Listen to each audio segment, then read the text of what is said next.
दिन, हमको हर दिन भूख लगता है।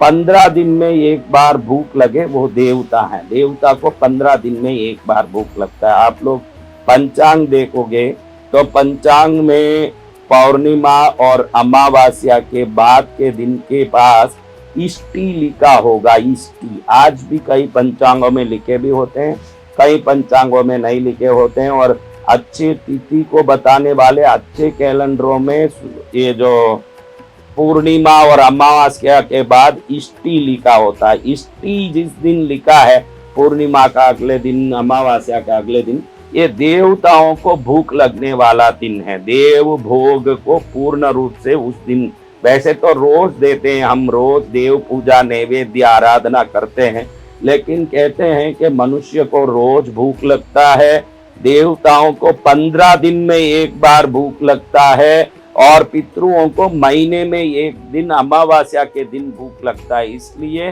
पितृओं को अमावस्या के दिन बलि देना, तर्पण, श्राद्ध, तिल होम, अगर ये 2 तारीख अक्टूबर बुधवार के दिन आप तिल होम कराते हो किसी नदी किनारे तो बहुत लाभकारी है। स्वदा देवी सीधे ही उस हवन की ऊर्जा को, उस भोग को पितृओं तक पहुंचाती है। जिनका नाम लेके आपने ये कर्म करवाया उन तक पहुंचाएगी, क्योंकि तिल होम, तर्पण, श्राद्ध, त्रिपिंडी श्राद्ध आदि सब कुछ 2 तारीख अक्टूबर को अति विशेष है। हम लोग हमारे पितृओं के मरण तिथि पर जो हम करवाते हैं इसको तिथि देना कहते हैं, लेकिन शास्त्रों के अनुसार अमावस्या को पितृओं को भूख लगता है, हर 15 दिन में देवताओं को भूख लगता है, और प्रतिदिन भूख लगे ये मनुष्य है। मनुष्य को सबसे ज्यादा भूख लगता है कितने दिन में एक बार? रोज रोज भूख लगे, एक बार नहीं, रात में भी 2 बजे देखते हैं ऑनलाइन में मंगा दिया, स्विगी में हेलो नूडल्स भेजिए और ऑनलाइन में मंगा के खाने लगे, कब भूख लगेगी?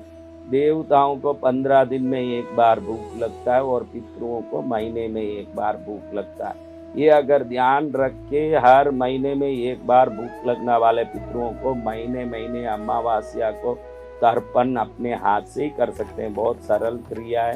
अगर आप अपने हाथ से महीने में एक बार तर्पण करते हो तो पितृ तृप्त होते हैं, और जब पितृ तृप्त होते हैं तो घर के किए हुए कुल देवता साधना, पूजा, आराधना, भक्ति फल देने लगती है और विभिन्न लाभ करने लगती है। इसलिए कुल देवता की सेवा का फल प्राप्त करना हो तो भी पितृ देवताओं की प्रसन्नता जरूरी है, नहीं तो वे जाके कुलदेवी को शिकायत कर देते हैं कि मेरा ये लोग ध्यान नहीं दे रहे हैं।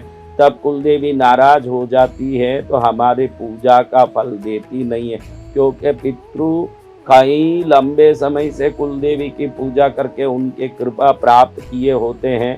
तो जब उनको भोग नहीं मिलता है, उनको भोजन नहीं मिलता है, तो वो कुलदेवी को ही जाके शिकायत करते हैं कि हे माता, हमने जब जीवित काल में आपकी इतनी सेवा पूजा की, आज हमारे संतान ना तो आपके ढंग से सेवा पूजा कर रहे हैं, ना हमारे भूख के समय में हमको कुछ तिल पानी दे पा रहे हैं, ऐसे हमारे संतान को रख के हम क्या करें, ऐसे रो के फरियाद करते हैं। तो कुलदेवी कुपित होके उस घर में रहने वाले सुख शांति समृद्धि को रोक देती है और परेशानी खड़ी होती है। इसलिए पितृओं को प्रसन्न करना घर के देवताओं को भी अदृश्य रूप से प्रसन्न करने जैसा ही है। इसलिए उनको भी प्रसन्न करने के लिए हमको पितृओं को प्रसन्न करना ही पड़ता है।